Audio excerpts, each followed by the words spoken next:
In response to a photo showing a woman taping a cabbage leaf onto her knee to help with her osteoarthritis, doctors wrote in asserting that cabbage leaves can help inflammation of any body part. You may even find that there's a cache of cabbage in the fridge of your local maternity unit. Why? Well, not only is cabbage cheaper than gel packs, but knees are not the only anatomical shapes that the leaves conform well to. Breast engorgement, when the breasts become overfilled with milk during breastfeeding, becoming hard, tight, and painful, can negatively impact both mother and infant alike. So, why not put cabbage leaves on them? A lactation consultant in a breastfeeding journal suggests wearing cabbage leaves. Evidently works like a charm, and once the swelling goes down, frequent breastfeeding should help them from refilling up too much. Where did she even get the idea for this? Well, her son got in a car accident, she wrapped his leg in cabbage, and the rest is history. The only adverse side effect identified was a complaint from the son who felt like a vegetable. Based on the information she collected, she concluded that cool green cabbage compresses have anti-inflammatory, anti-edema, anti-swelling, and anti-infectious properties, but you don't really know until you put it to the test. Yeah, but who's going to do a randomized controlled study of cabbage leaves? Scientists, that's who. Do cabbage leaves prevent breast engorgement? Let's find out.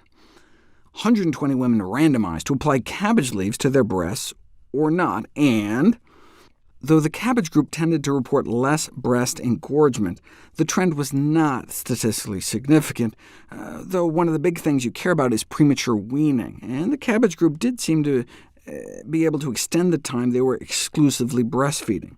So while they couldn't rule out the possibility that cabbage leaves had a direct effect on breast engorgement that may have contributed to the increased breastfeeding success in the experimental group, they consider the positive effect to be more likely due to psychological mechanisms. In other words, the placebo effect.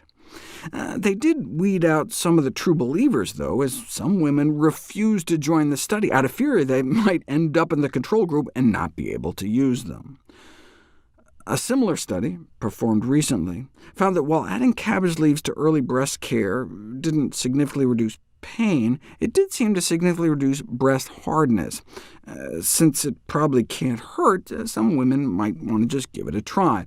But it would be nice to get some more concrete answers, like how about a treatment trial instead of just prevention? You could try hot cabbage leaves versus cold cabbage leaves. To control for the placebo effect, you could use placebo cabbage, like iceberg lettuce leaves or something. In fact, since both breasts are affected, women could act as their own controls, with cabbage on one breast and turning over a new leaf on the other. How about a comparison of chilled cabbage leaves versus chilled gel packs? Just cold alone decreases blood flow, might therefore decrease engorgement. On the other hand, maybe cabbage leaves contain some component that the mother's skin absorbs that somehow helps. You don't know until you put it to the test. 34 lactating women with breast engorgement, one breast got the cabbage, one breast got the gel pack. Their pain levels were established before and after, and there was no difference. They both appeared to work about just as well, with 2/3 reporting relief within hours either way. Though interestingly, the majority of mothers preferred the cabbage leaves. The similarity in the effect may have been caused by the fact that both applied cold, although you'd think the effects of the cold of the cabbage leaves would have been transitory. So hey, maybe there is something special in cabbage leaves after all. What you'd have to do is like a comparison of chilled versus room temperature cabbage. OK, here you go. One breast gets the chilled cabbage leaf, and the other gets a room temperature cabbage leaf, and there was no difference between the two. They both seem to work, suggesting that it's not the cold itself that's doing it, but we still don't know what the role the placebo effect is playing.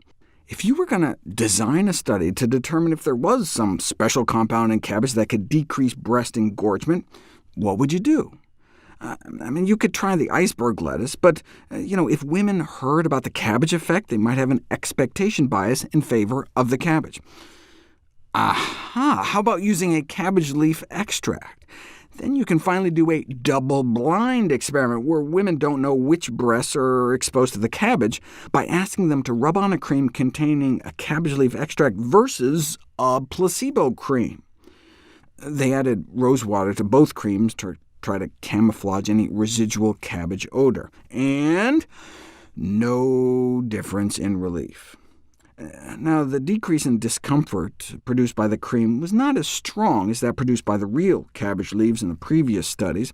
The superiority of the whole leaves might be explained by a failure of the extract to contain the potentially active chemical, or maybe the chemical broke down, or maybe it wasn't concentrated enough, or maybe there was just a powerful placebo effect of wearing cabbage leaves. The bottom line is that even though no active pharmacological substances in cabbage leaves have been identified, the convenient shape of cabbage leaves, their low cost, wide availability, and purported soothing effect make it a sought-after treatment.